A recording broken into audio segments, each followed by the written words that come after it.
Headlines. He came here to our studio on Thursday for a freewheeling discussion. In the first part of our interview, we talked about his new love and his new movie as his fiancée looked on. Anything at all interesting happening in your life these days?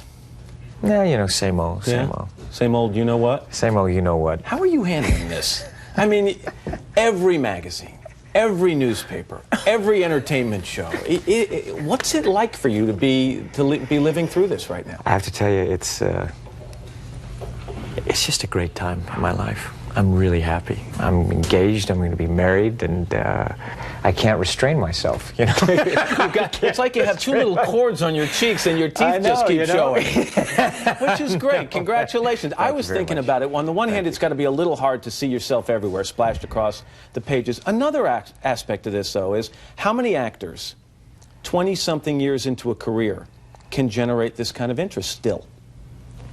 You know, I just do what I do. I love making movies, and I feel privileged to be able to do that, always. And it's something that I'm just living my life. We'll talk about life in a second. Let's talk about the movie, though. Cool. Okay, War of the Worlds. I mean, I've always been fascinated by this whole concept, the we are not alone in a big way concept. Do you remember your first exposure to it, to the story?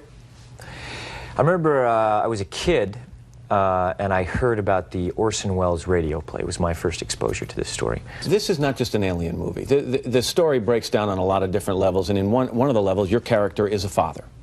Not the best father in the world. When we were working on the story originally 3 years ago, Steve and I came up with this idea of making it about a family. It's okay. I want to go inside. It's okay. Huh? I want to go inside. Okay, you go ahead. That's enough weather for me. I want to go by myself. And so now he is forced in these circumstances to rise to the occasion. Come on, like the 4th of July. Go outside. Oh, say. And I just think it's very human. I think that, you know, you're a father. Sure. I'm a father. You know, I always wanted to be a father. You know, remember when you first held your child, it was like, wow, tremendous sense of responsibility. Life-changing. Yeah, and we talk about it, but and I even, you know, not until you experience it can you really know it. And so that's I wanted to imbue this story with that journey. Get down! Just get up! Get down! Get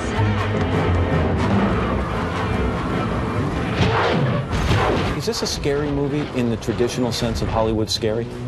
I think it's in Spielbergian scary. Is that a word? It now is.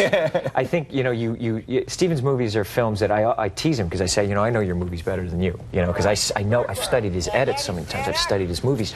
For Steven, it's not analytical, he's just creating, and he has a tremendous power because he understands the medium, and he's just that great storyteller. I think he's the greatest storyteller cinema's ever known. Let's talk about selling this movie. So you've just toured basically around the world, getting the story of War of the Worlds out there. And at the same time, you've got this great thing happening in your personal life that has become the subject of so many headlines and stories. Any fear on Has it really? Yeah, from what I've seen. You want to count? 3,404. Are you serious? Is there, no, I made that up. Is there any fear in your part that what happens personally overshadows the movie? No, it never does. Does it help the movie? I don't know. You know what? It comes down to the movie. It always comes down to the movie. You are being so much more open. You've been on this show in the past at times where you were in other relationships, and I'd kind of broach the subject of a personal life, and you would very gingerly steer it away. That was how we came to know Tom Cruise. And now you're saying, you know what? I'm okay with it. So it is it does seem like a different guy. Yeah, but they're still writing it. You got to understand, all that stuff they'd still write it. They'd still talk about it. And the thing is that I still feel that I always feel I will talk about what I want to talk about. Right. And I won't talk about what I don't want to talk about.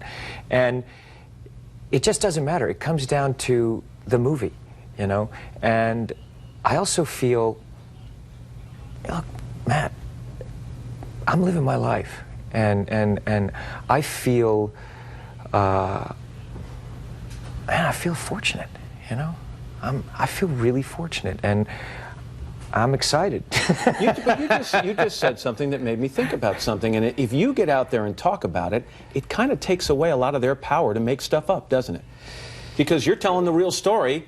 Where does it leave them to go? Yeah, but here's the point. I don't even get into that game. I'm just living my life, man. It's something that I'm just living my life. And I'm doing the best that I can and doing it in a way that I feel is right.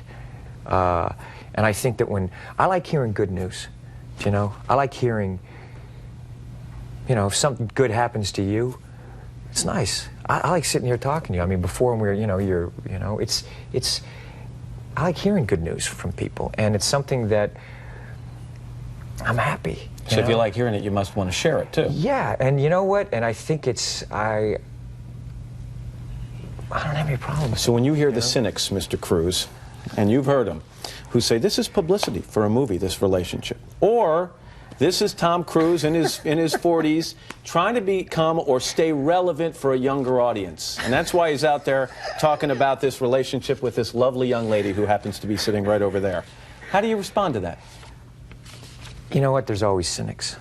There's always has been. There always will be. Do you laugh about it or just bug you? No, you gotta just... I have never worried, Matt, about what other people think and what other people say. Katie, close your ears for a second, okay? You have said that Katie is the real thing. She is sensational. She's magnificent. Can you explain to me what she's brought to your life that hasn't been brought to your life in the past? You know, I don't want to compare things. I just say... I don't mean that. No, because, you know, but what it is, it's that thing where you just, in life, when it just happens, man. You know, it's just, you meet someone, and it's...